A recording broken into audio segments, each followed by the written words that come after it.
Hi, everyone. I'm Seth with Reps to Revenue. We're here to connect with CrossFit gym owners, whether you're just dreaming about opening a box or been running one for years. Reps to Revenue dives into real stories of how gym owners turn their love of CrossFit into thriving businesses, sharing what worked, what didn't, and everything in between. And I'm excited to welcome Brian, owner of MidState CrossFit. Thanks for joining us today, Brian. Yeah, absolutely. Thanks for the invite. Oh, you're welcome. And, we'll just start out. Where are you located and when did you start your gym, Brian? So, excuse me, Brian Boucher from fishing community called New Bedford, Massachusetts, significantly far away from where I live now. Yeah, you are. in Merced, California. I moved to the Merced and Central Valley area in 2011 on July 4th. And that's when we started our road trip. And I've called the Central Valley of California home since then. So about 14 years. We started CrossFit in 2013. We had watched the ESPN coverage of the prior year's CrossFit on the hotel televisions as like the groomsmen were getting ready, and my wife was backing out. We were, not looking at each other, but texting each other like, "Hey, there's this cool thing on ESPN." We had some friends in the CrossFit space, but that was new and different. And then when we went to Cabo San Lucas, which is like our kind of our home away from home, we had met some CrossFitters that were going to that 2013 CrossFit Games. And it was really, they're at a CrossFit Texas in Austin, Texas. And I actually still communicate with them, and I would call them friends at this point after all these years, but like pen pals. And when we got back, we joined a local affiliate, and some coaches within that affiliate wanted to start something new, something different. And Gabby and I had always, being a transplant, I always wanted to be part of something, like the beginning of something, because that's how you can really formulate adult friendships. And so MidState CrossFit was formed in 2014. I was client 001 on the Zen planner. And I found that out like years later after we took ownership of the business. But after being leadership and coaches on the coaching staff and helping with the books and putting paint on the wall, and I was the one doing the murals and all of that, we got the opportunity to manage it in 2019. Long story short, we bought it January 1st, 2020. And that was a really excellent time to buy a not doing so great small business. Closed about 70 days later, and that was our trial by fire as small business owners of leaders of a CrossFit affiliate, was how do you navigate the boogeyman that was COVID? In an odd way. Not that COVID was good for anybody, because it definitely wasn't good for us either, but it did allow us to galvanize a group of individuals around health and wellness. We kind of got our story straight about why we were doing this. And so in a nutshell, that's how the affiliate became ours. We were part of the leadership team. We loved CrossFit. We're not OGs, but 2012, 2013, we were in it. We were part of that next wave. We were part of the popular wave for sure. Yeah. First guy on the Zen planner, right? So yeah, I was the first guy on the Zen planner. That's 001 for sure. What were you doing before you took ownership of the CrossFit gym, as far as other ways how are you generating income? How did I pay my bills? Yeah. My wife is an accountant by trade. Very helpful when you're running a small business. Yeah. And she's still an accountant, but though she is fully employed full-time at the gym. And I am technically still a paramedic. I'm still licensed as a provider, but I teach at the junior college very part-time.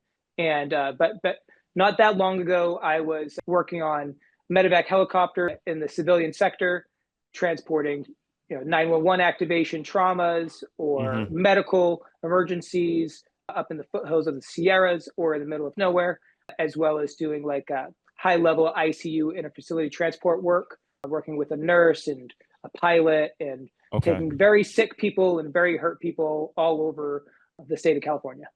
Is that similar to what is considered life flight? Yeah, it very synonymous. Medevac, life flight, these are synonymous words. Yes, I did Metaflight. And you mentioned that, and I agree with you, that CrossFit is a great way to forge adult relationships, because I did the same thing. I might have moved a little bit further than you, because I'm from Tampa, Florida originally, and now I live in Hawaii. So I went about as far as you could possibly go in the United States. And most of my friends and community that I have now, probably 70-80% of them are from CrossFit here in Kona, Hawaii. So that is a great thing about CrossFit. Was there anything else that kind of hooked you personally? Maybe training style, something else that kind of got you involved with CrossFit? Yeah, I have a pretty deep aquatics background, and my wife is a gymnast. So we kind of we lean athletic to begin with. But when you come into a CrossFit gym and you do a workout and you've done anything that looks like maybe like a 100-meter freestyle, those two exercising regimens of like the 3-2-1 go, jumping off the blocks and swimming really hard and really fast is essentially the same emotion that you get when you get like a 3-2-1 go. So that when I did try CrossFit, it really like sunk its teeth into me because I implicitly understood intensity. I already understood. It was just like how we were delivering the intensity, how we were delivering the quote race was very similar from my background. And then Gabby being a very badass 5'0" gymnast she was hooked right away. She was like, oh, I get to do pull-ups and muscle ups. Like this is my jam. So that's when she really starts to thrive in the fitness space, even as a 30-something-year-old mom. She can still sling herself over those bars whenever she wants. Yeah, it took me a long time to be able to sling myself over the bar. Gabby did. Gabby was like, "Oh, I can do that right now." They were like, "This is your first day. You should chill out." They're like, "No." She's like, I want to go do that now." Yeah, it's funny. The guys that come in that have never done CrossFit and they just do a muscle up like it's no problem. It behooves me. But yes, it can be annoying. I understand that entirely. But I think that's pretty common what you mentioned. And a lot of other people that I talked to had an experience when they were younger. Normally it was with some type of group athletics. For me, it was football, where you're kind of forced to do these hard workouts that you just want to quit. You don't know why they're putting you through this. And then at the end, you feel better. And overall, it makes you better. So that's kind of the same thing that got me hooked with CrossFit. And you mentioned that you kind of acquired the gym. Can you tell me a little bit about the phase of, it was obviously under other ownership, then you acquired the gym. What was that transition like, and kind of what led up to that? I think that we were ultimately, this is all hindsight. I think ultimately we were the only buyers of the business. I think there was some truth of that back then during the negotiations, but I could have leveraged that conversation maybe a little bit more. I think it would have made a more professional transfer of the business, but I didn't know. I was a paramedic. I was enthusiastic about the opportunity of running a small business. I was enthusiastic with the idea of leading the tribe. So we negotiated a price that essentially covered the brand and the equipment. So we did give some value to the name MidState CrossFit, and which it had some following, it had some members, but the understanding of like contracts for members and why that is important, or what is the implicit value of used equipment, like what should I be paying, leases, and communicating with landlords. That was a big miss on our end. These general business practices that if I ever did it again, I'd be much more savvy at. Those were the most novice. That was I wouldn't call myself a buffoon, because that we did know what we were doing, but you just don't know what you don't know. When it comes to buying CrossFit affiliates, I think I'm more of the most common version of that story. Is the business is being sold, someone's excited about buying it, and the details be damned, but really the devil's in the details. So you should sink your teeth in that a little bit. But I hope to one day have the opportunity to help people through that story arc a little bit better. Do as I say, not as I do is not the right terminology, but it's more like, don't make my dumb mistakes. You don't have to do what I did. You can do what I did better. Yeah. And that's one of the hopes of what we're doing here, is to share this information, and so that way somebody could potentially watch this podcast or another podcast and just get a few ideas so they can avoid some of those pitfalls. So my next question, and I do have I know exactly, I can have an open-ended conversation, but I do have a kind of a structure here, so I stay on point.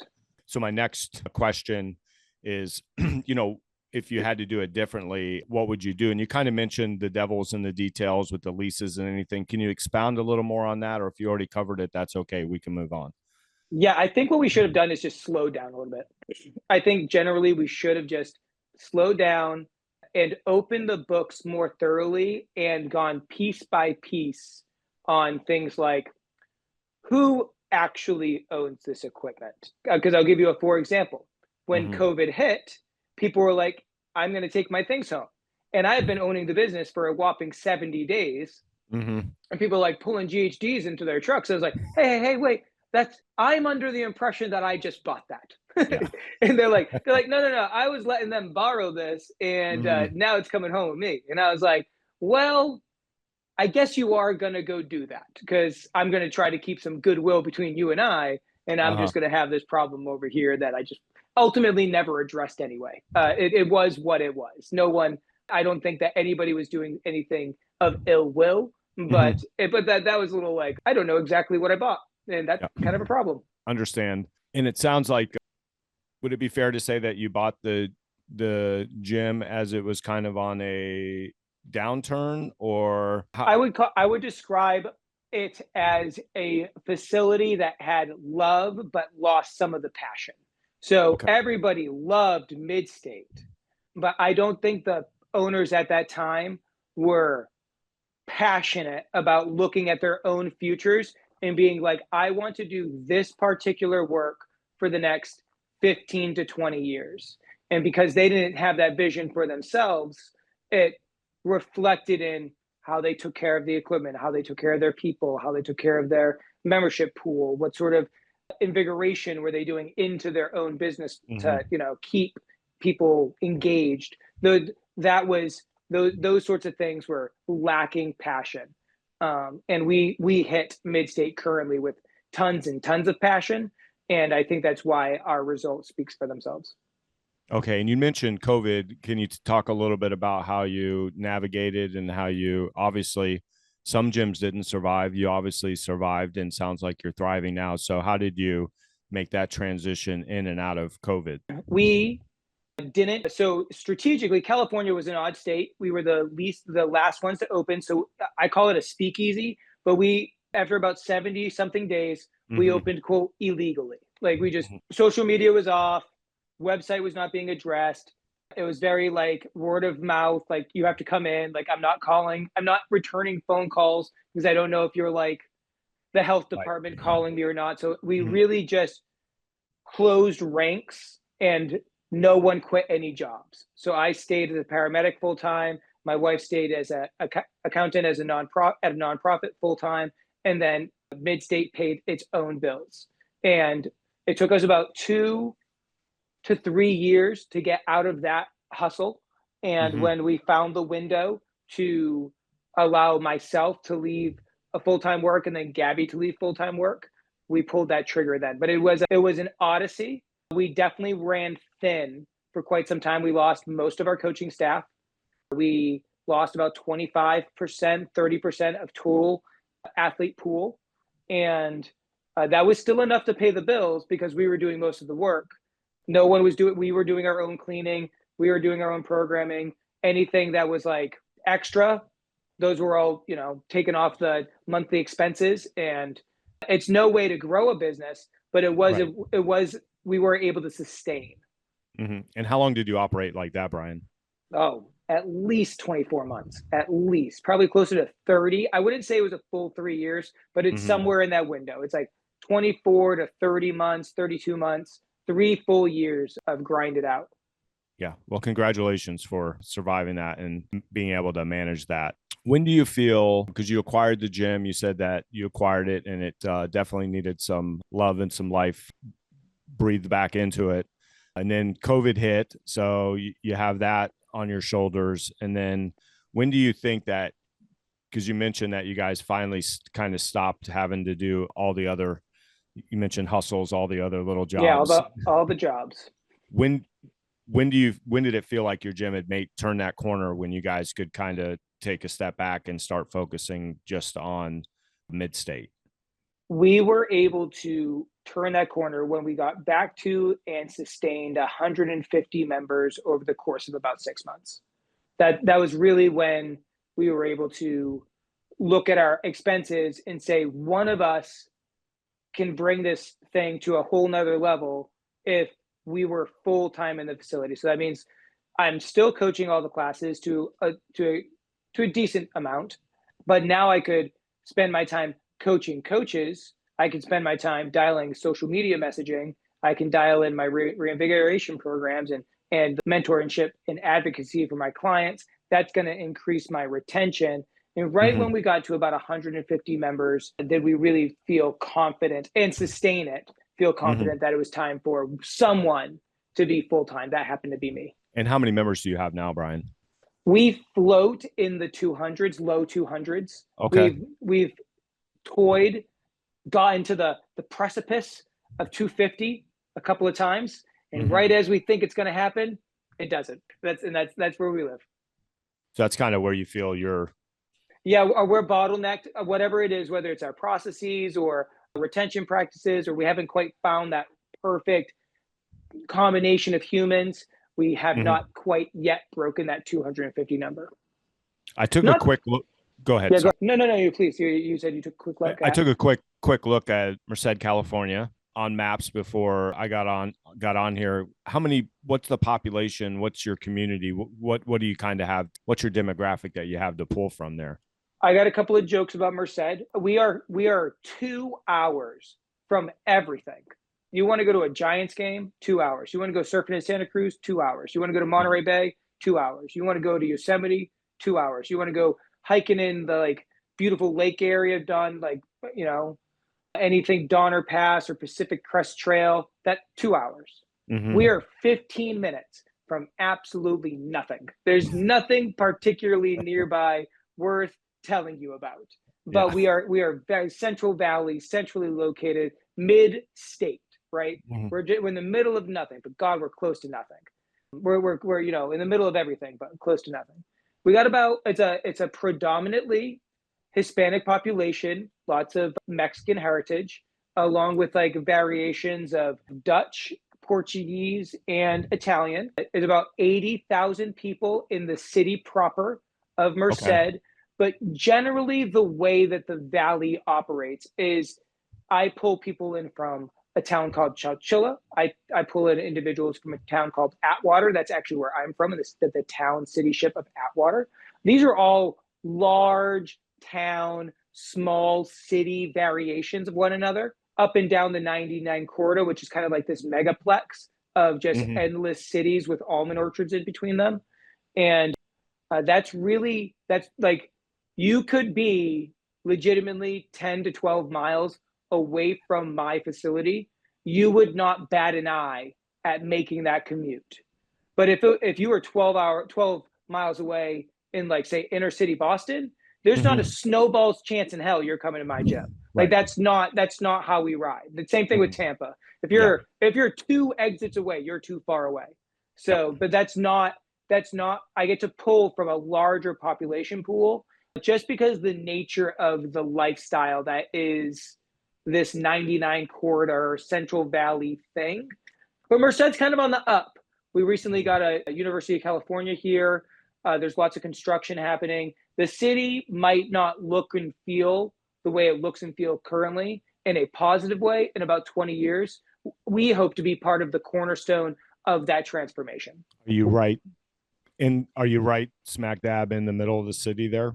We're in downtown district, but if you came to the outside of my building, you'd be like, what in God's green earth is this place?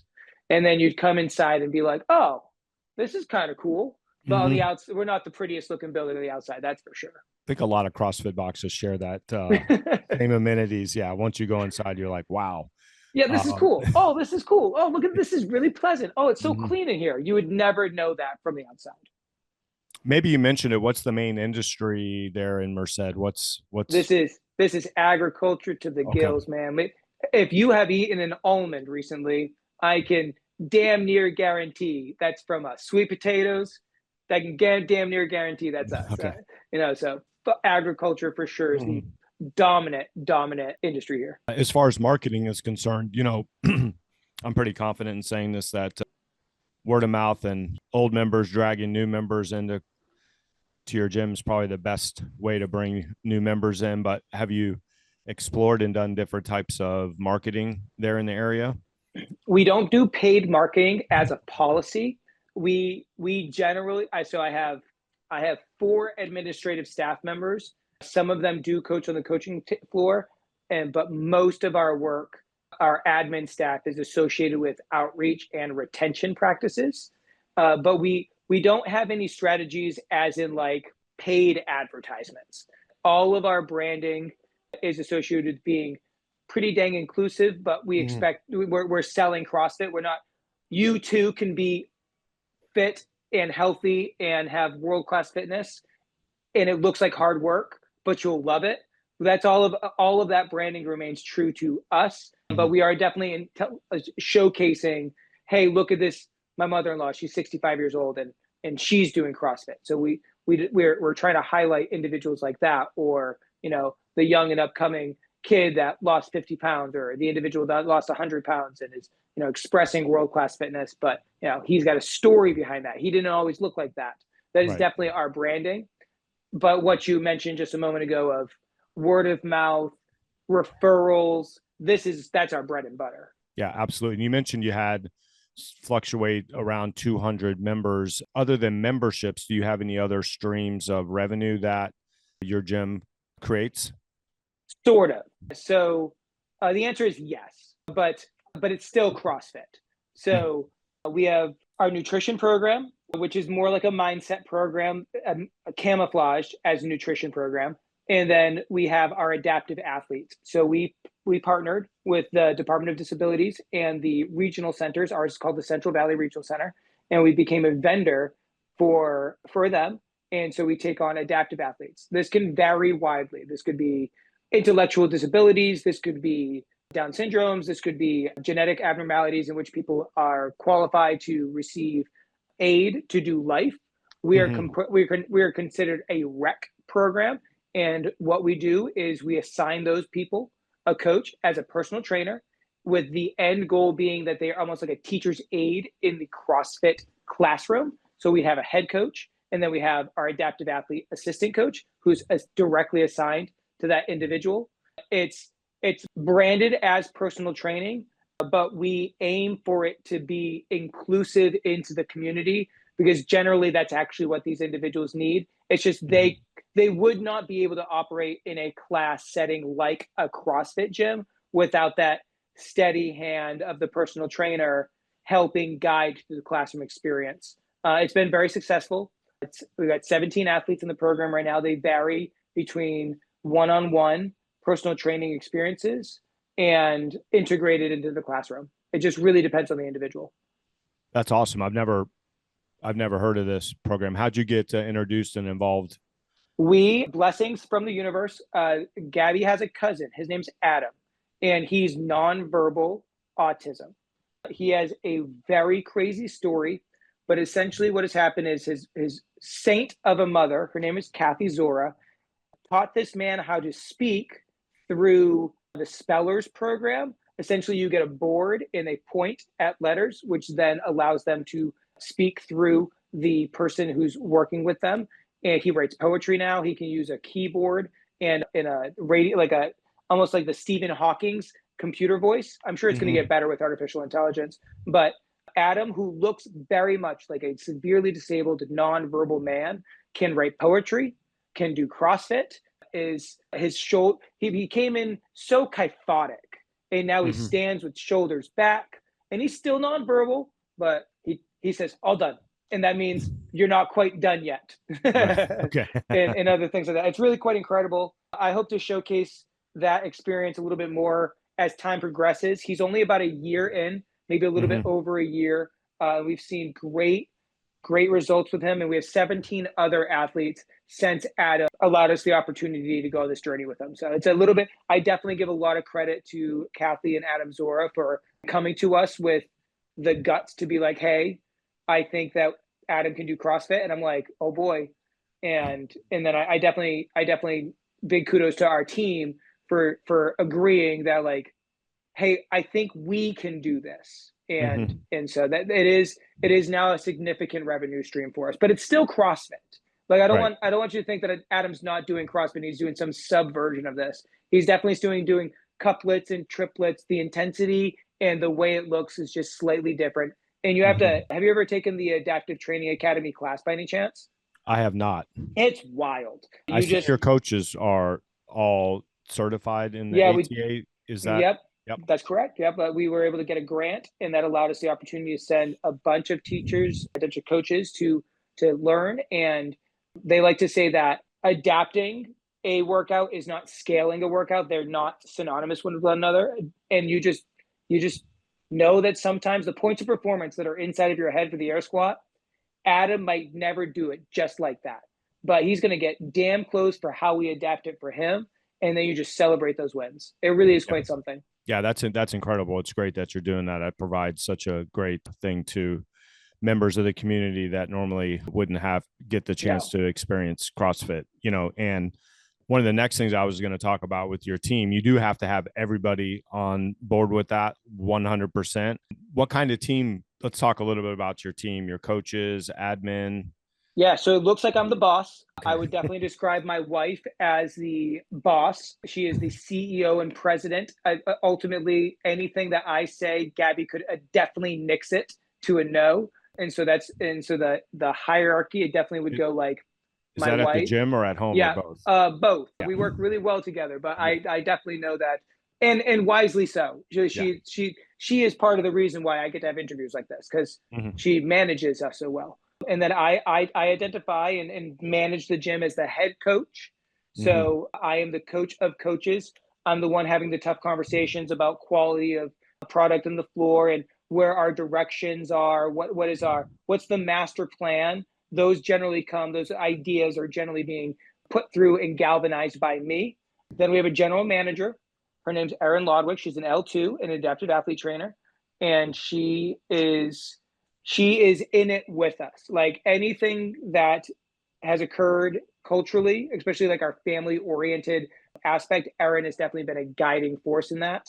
We've got a bunch of kids that are growing up in this facility and watching people exercise.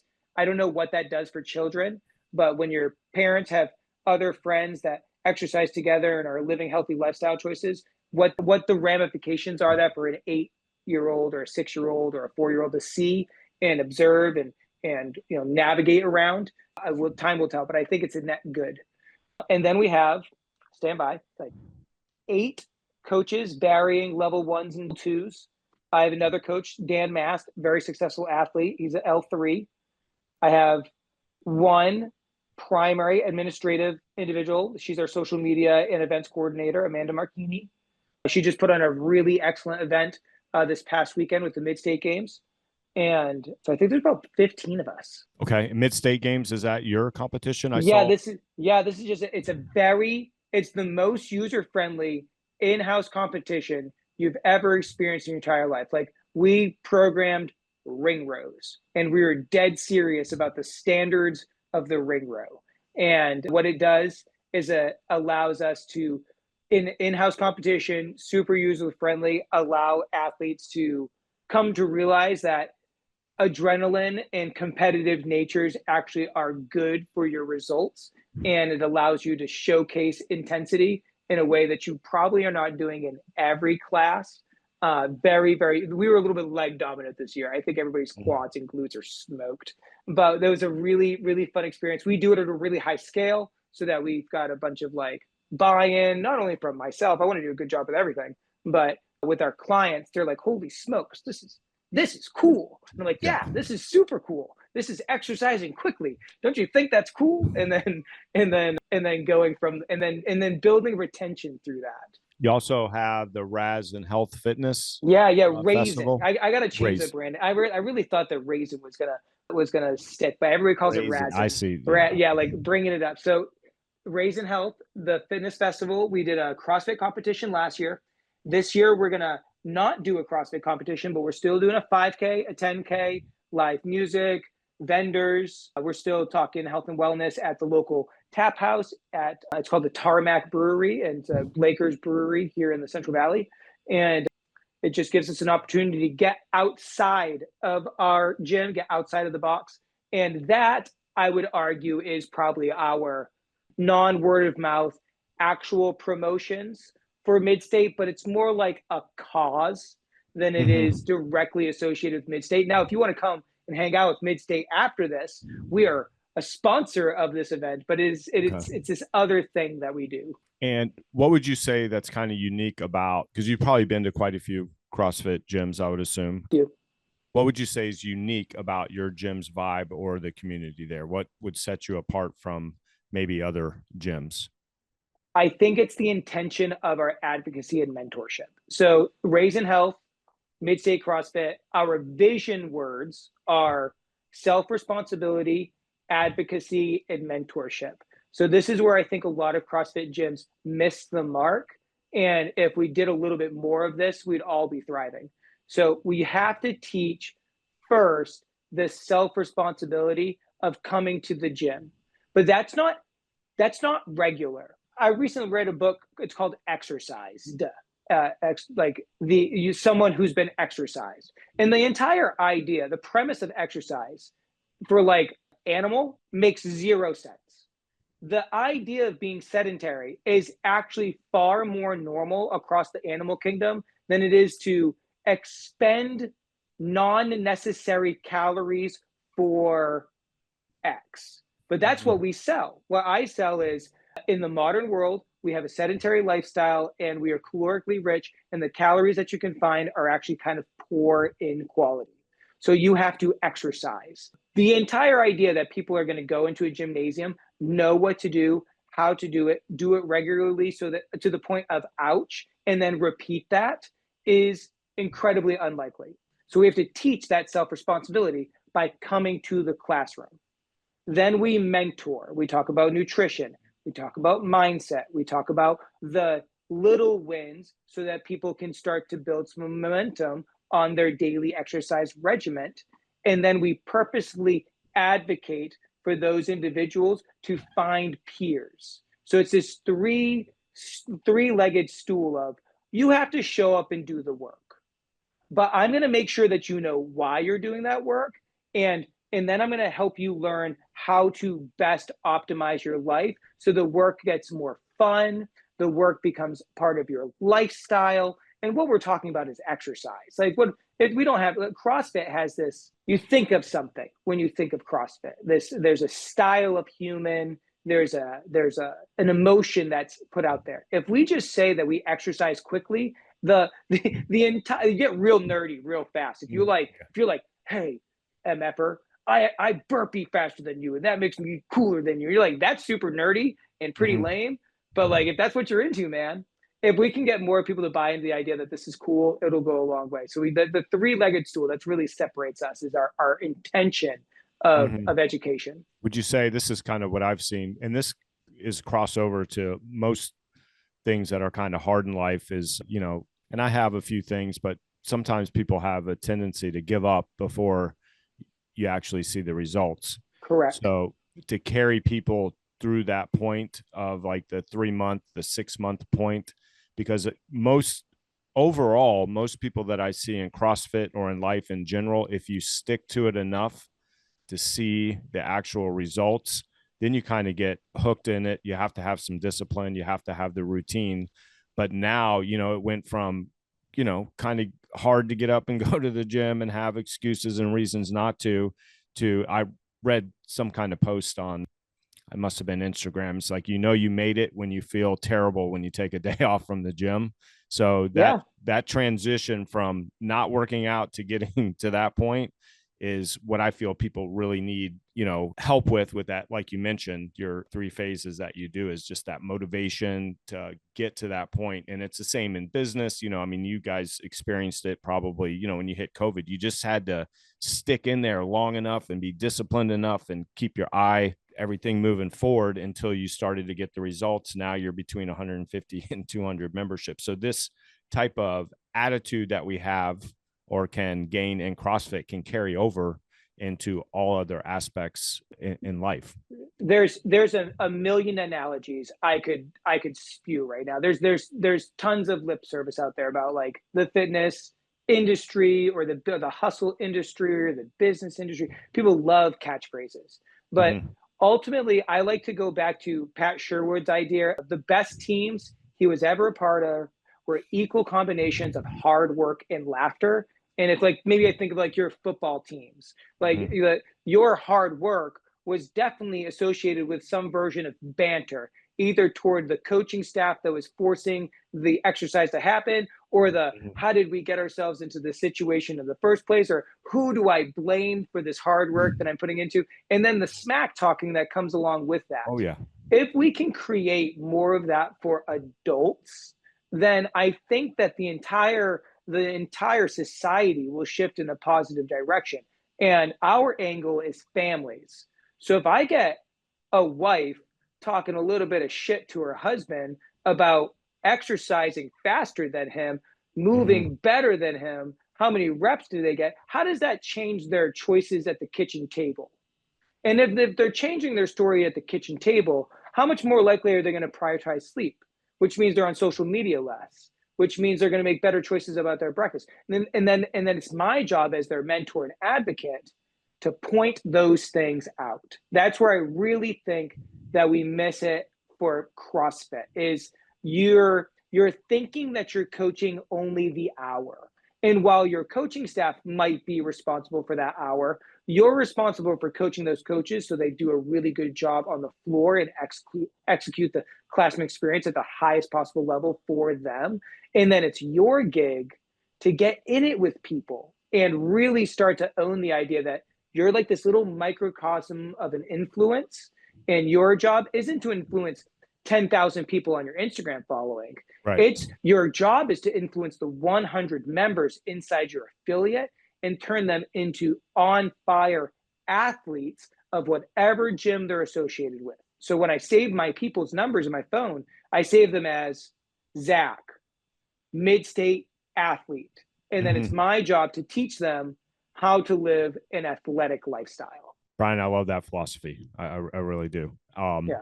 So and we talked a little bit about the training that you do there. Do you guys, and you do some nutritional coaching? Are those extra things that you offer above your CrossFit membership? Yes, but no. Okay. Yes, there is a premium service in which I will sit with you an hour per month and review things on a weekly basis associated with more like aesthetic needs. You are looking to count calories, you're looking to dive into paleo, you're looking to a goal of some sort, personalized programming. These could be upcharges that exist, but at the base, you're always going to be receiving, like, for example, about 3 times a year, maybe a little bit less in 2025, but in the past, we've done 3 what we call sickness, wellness, fitness seminars. These are free to the public. Most of the time, these are educational. They're designed to be educational seminars for both the gym members and the public, in which we deep dive for about an hour or so, nutritional content, metabolism systems, sciencey things, get a little bit nerdy about CrossFit. Essentially teach the CrossFit level 1, but in my own way. Pretend I'm a seminar staffer for an afternoon or a morning. And then we'll do a workout together. And this gives us an opportunity to teach. And we're doing WOD blogs about possible recipes, or we're doing mindset stuff about being a little bit more on point. We'll do challenges about food, whether it's like an E.C. Sinkowski thing, or maybe we're doing something in-house. Maybe we're just focusing it on water. There's nutritional things at the base of the pyramid that's built into your membership. But if you want me to measure you, I'm gonna charge you extra for measuring you. Of course. Yeah. And one of the questions I kind of missed, have you tried any classes, anything that's kind of flopped? Is there anything that you guys implemented that just didn't seem to take off like you had anticipated? We try to stay pretty tried and true to this is what we do and this is how we do it. flopping is hard to articulate. Do we measure or give ourselves baselines that are maybe a little far-fetched? I think like the Raisin Health Fitness Fest was a great example of this. I changed the goalpost of my own success about 5 times last year leading up to that event. And what that was doing to my psyche was making it seem like we were failing. But really, when I talked to my mentor, one of my mentors, Marcus Gursky, he was like, Brian, you keep moving the goalpost. You said success was this, and then you reached that, and then you said it was this now. And then, so I think it's really important to keep in mind what a reasonable goalpost is for quote success, and just execute on that the best you can. I think things, not so much initiatives, but more like staying consistent on the day-to-day operations. Those are usually where we fail. I'll get like a good idea fairy will come into my head, and it'll take away from my retention practices or reaching out to my clients. And so then that means that like, oh, why did we lose that membership? Why did that particular person leave? Usually that's a flop on my end because I wasn't advocating and mentoring them the way I intended to. And then they got too far away from attending classes. They didn't see the implicit value of the lifestyle, and then they canceled their membership. And oftentimes I reflect back on that, like, that's me missing. That's a miss on my part. I'm not taking ownership of the most important thing, which is these individuals. And that's a great attitude to take, because the other attitude to take is, oh, maybe they didn't have the money. There's a lot of excuses as a gym owner. You can tell yourself why that person left, other than maybe possibly it's something that I did or didn't do, for example. I always take my cancellations way too personally. I should probably stop doing that. But flops on initiatives, no. And there's nothing, we really try to do a really good job every time. And I think because we've done that, we get the graces from our clients and the people that attend. If I get 18 people sitting around talking about, protein, carbs, and fats, that's a win. Did I fill every seat? No. But like 15 out of 150 members is 10%. That's pretty good. Yeah, I agree. Do you offer, as far as other revenue, do you guys probably have some merchandise? I would assume shirts and those type of things. Do you? Oh, yeah. Do you do anything else? Any supplements? Do you guys offer anything like that? Yes. Yep. We do. We sure do. I find the best thing that sells in all of the business is creatine by Podium. They don't want the protein. They want the creatine. And then we do Earth Fed Muscle. And then we have like miscellaneous branded things. Like we have branded wrist wraps, and got those off in person on Etsy. And those were awesome. But once everybody's got wrist wraps, I've got a whole bunch of wrist wraps and hats. What hats will sell every once in a while. Right now, we got some dad hats out there. But sometimes you sell on merchandise. We usually do about 1 to 2 like super over the top art from one of my local artists that I want to like throw a slap t-shirt. Like do this particular MidState thing and send me your ideas and let's work back and forth to make a cool, unique t-shirt. We'll do that about once or twice a year. And then we've got like our tried and true branding, which is the shield or our bare face. And Podium, that's the brand that you use for the creatine? Yeah, Podium, okay. Which is, I don't know if it's owned by Matt Fraser per se, but he's definitely like in the mix of that. I do appreciate that brand came out of the space. And then Earth Fed is just got a little bit less, gosh, they're all the same, man. But quote, they have less negative bad things in them. So there's something to be said about that. But it's all got sucralose. It all stays on the shelves far longer than is appropriate as far as like eating whole foods goes. But yes, absolutely, we do sell, and I take supplements myself, so I'm not trying to say that I don't. Okay, so kind of looking ahead, here's kind of a tough question that I like to ask: is there something that or you've been thinking about that you're convinced that needs to be done that you just haven't done yet? Something that's been brewing in the background that haven't taken action on? And the answer to that can be no, but sometimes there's I got a bunch of shit. Of shit that I need to get done. Yeah. I particularly have been having a hard time recently staying consistent on my coaching evaluations for my coaching staff. due to a bunch of reasons. But I mostly blame kids sports. I mostly blame kids sports for the reason why I'm a bit absentee on my coaching evaluations. I'm coming for you guys. And then secondly, it's things like a newsletter and a reinvigoration email campaign, like a regular newsletter email campaign that'll keep my cold leads warm and my warm leads hot. That, like, why am I not doing that yet? Why does that not exist yet? There's no reason I'm not doing that. And it has been like on the top 10 of my priority list for like 3 years.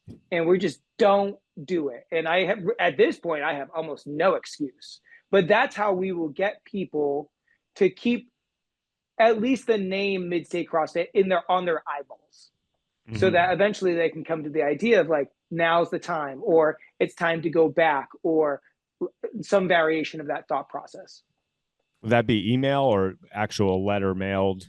Oh, how cool would it be to get actually good mail? We send out personalized birthday cards by mail, handwritten, to every member.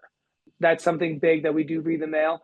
I don't know if a newsletter, maybe that would become trash, possibly, but definitely by email. But to just speaking to mail, I send a personalized note to every member of MidState CrossFit. That's awesome. For their birthdays. It's from me, it's from us to them. All the coaches write their names and sign into it. It's very genuine. There's nothing automated about that system at all. Most people, all you get in the mail now are bills. Yeah, when you see our handwritten name and you open it up and it's our handwritten note and it's speaking about like, hey, great job on that push press. I blah, blah, blah, like just recently. I hope you can't believe that this is only the beginning. These are just examples. That's awesome. What's next for your gym? Any expansion, new services, anything in the works? We are working toward the idea of owning the facility in which we operate out of. I think that's how affiliate owners like myself will have retirement. And so like be the real estate owner of the building that my gym then subleases to my trust, that would, like this self-fulfilling thing. That is where we should be going. I think that's where actually most affiliate owners should be aiming their compasses at. And through that, I actually think that we can create some industry longevity. I was talking to Don Fowle a couple of months ago. I had the opportunity to talk to him privately. And I told him, I'm afraid that CrossFit could become karate. And he was like, what do you mean? And I said, karate's a thing. We know what karate is, right? Where's your nearest dojo? Where's all the guys and all the girls from Karate Kids era, where there was dojos on every corner? Where's those dojos? And I'm afraid that if we don't do this right, we will be as big as karate was, because I could argue we were, and then, look at martial arts and how it's gone. And then there won't be any CrossFit affiliates, because that was like an old way of doing things. Karate isn't mixed martial arts. This new thing exists. And so I'm very cognizant of and aware that we could be karate if we do it the wrong way. But because people really do still love CrossFit. My affiliate doesn't give a hoot about what is going on with CrossFit HQ or the CrossFit Games. They couldn't care less. What they identify as CrossFit is MidState CrossFit and how we do business and how we operate. And I would like to think that we do the CrossFit methodology at a pretty pure essence. We do strength plus Metcon, no judgment here. Right. But I'm always doing strengths plus a cookie. I'll get my L sits in, but I've got to give them something else. I'm selling a product, and the product is fitness. Maybe 10 L sits for a time is not what my people want every day. But that's just a funny example. Yeah. I really think that's where we should be aiming our compasses. It's like, own the businesses that you operate as in the building. Have a space in which CrossFit can thrive permanently that is outside of the market's control. Meaning your rent, you wouldn't increase your own rent without really thinking about it with your accountant. Right. So, but these are things that we can think about. Have you Brian, thought about that the same way? not in the way that you just broke it down, actually. That was pretty interesting about, because I remember back in the 80s and when karate was the thing. It was on every corner. And yeah, I can see where you're kind of going with that. So that definitely makes sense. What would you tell somebody who is thinking about starting a gym today or in the near future? I would tell anybody that's going to start opening up affiliate is I don't think there's a better time currently to be investing in human interaction as a business model. So I would go beyond CrossFit and think just human to human interaction between the development of artificial intelligence, education at a distance, changes in population demographics. People are starving for human to human relationships. I couldn't think of a better way of doing that than the coach athlete relationship that CrossFit provides. That hard work plus laughter peer group stuff that happens inside of a CrossFit affiliate. These are going to be the places in which people congregate. And you're selling it for a net positive for society, meaning less chronic disease, better personal interrelationships amongst peers and family members, but more people looking better naked. I mean, this is a net positive for society. And I think if you think about it as like a third space, a common good, a common center, and you want to build something like that, like a rec center, a community rec center, and then run it as a CrossFit affiliate, I think the sky's the limit for people that want to go that route. Absolutely. And we want to thank you very much today, Brian, for coming on. Love your philosophy. Sounds like you have a fantastic gym and sounds like the sky's the limit for you. So thank you very much for coming on with us today. No, I really appreciate the time. It was great. I loved it.